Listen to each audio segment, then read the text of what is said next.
You know how some days start off totally normal then, out of nowhere, something hits you like a punch to the gut. That was today for Captain Evans. Morning briefing, coffee in one hand, checklist in the other, just another scorching day on the tarmac. He wasn't expecting anything unusual. Not until he saw her. She was bent over the nose of the A-10 Thunderbolt, tightening something on the GAU-8 cannon like she'd been doing it her whole life. Her flight suit was rolled down at the waist, tied tight, and the top was zipped low in the back for ventilation. That's when he saw it. The tattoo. It stopped him in his tracks. A black trident, not flashy, not decorative. Military clean, but broken at the stem, like it had been snapped in half on purpose. His heart stuttered. His brain ran a check. That's impossible. That tattoo was Luke's. He stood there for a second, totally frozen, watching her wipe grease from her fingers, like it was just another Tuesday. But he knew that mark. His old wingman, Staff Sergeant Luke Maddox, had worn it on his shoulder. A custom design they used to joke about, the broken trident for broken men who keep fighting. Luke had it inked after surviving a mission that should have killed him. That symbol had meaning. Deep meaning. Only one other person was ever supposed to have it. Evans walked over, cautiously. "Hey! That trident. Where'd you get it?" She didn't even flinch. Just looked up, calm but with a spark in her eye. "It was my brother's. Luke Maddox." And just like that, Evans felt the ground shift under his boots. Luke. That name hadn't passed his lips in 7 years. Not since the mission. Not since the day they flew out together and only one of them came back. He could still hear Luke's last words crackling over the headset, "Tell my sister I'm proud of her."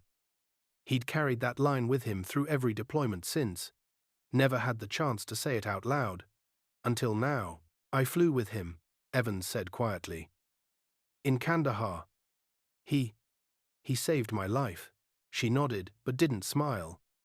Her eyes drifted back to the cannon, fingers tightening something slowly, like the work grounded her. "I figured you were the one he always talked about in letters. Called you Eagle Eyes. Said you were the only pilot he trusted with his six." Evans blinked. That nickname hadn't been used since the crash.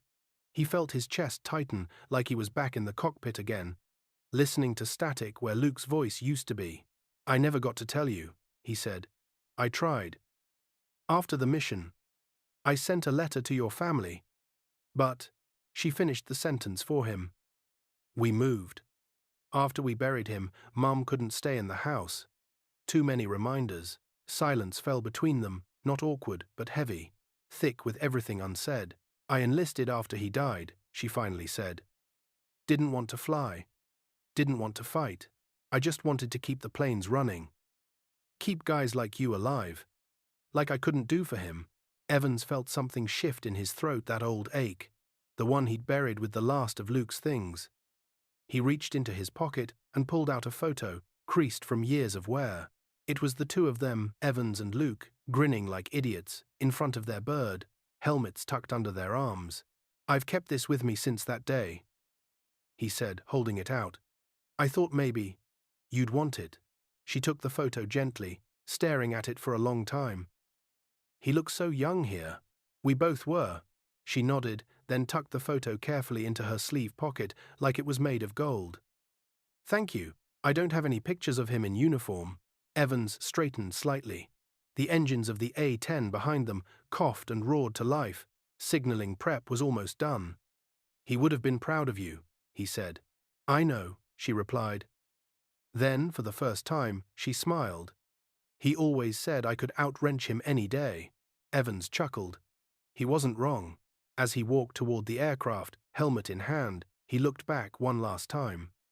She was already under the wing, tools in hand, moving on to the next task like nothing had happened.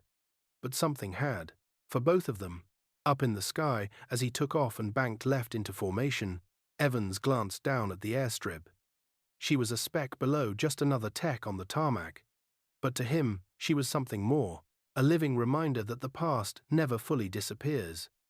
Sometimes, it shows up in grease-stained uniforms, with ink on their backs, and stories waiting to be heard. "Hey you, yes, you.